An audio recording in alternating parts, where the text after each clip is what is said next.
Hello guys! Shoutout nga pala sa kaibigan ko na nagbigay sa akin ng sinaing na tulingan at yun ay si Alan Gutierrez.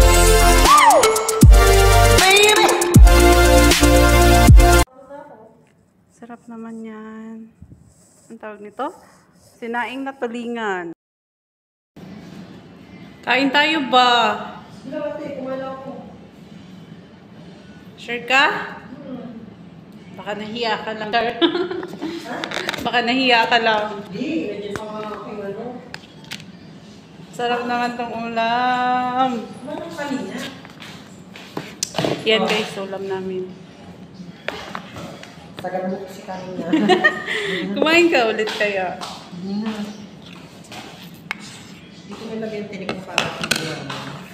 Sige. Salamat. Naman ako pa. Kapag-kapag ate. Ano na baka mag-iintay? Nagutom ka ba? Yun, bigay niya sa akin, sinaing na tulingan. Ito yung gusto-gusto ko ba?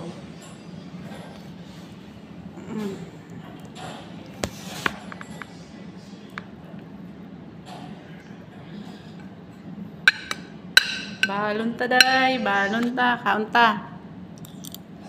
Kaunta. Dapat matuto ka ng magbisaya. Nakakaintindi ako talagang paano sa iba. Nakakaintindi ka? Eh, yun naman yung kasi talagang malalalim. Yung parang sa... Yung mga basic lang, ganon. Mga basic na. Kasi ako, Bisaya din ako. Kasama ko dati sa trabaho. Sarap.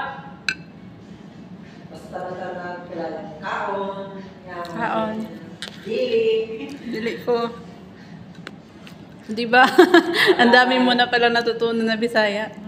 Nakakanya pag kaya pag minsan nagsasalita sila naman, hindi ako naman. Hindi ko lang kaya salita eh.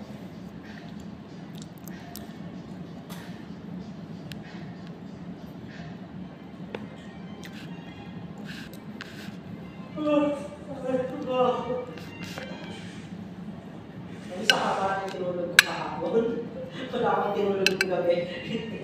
Hindi ka nakatulog? Bakit? Ay, sa baba naman tinulog ko. Nakatulog ako hanggang alas 4. Ng hapon. 4 na araw talaga tayo hindi nagkikita. Hindi yun. Walang tulog ka ba eh?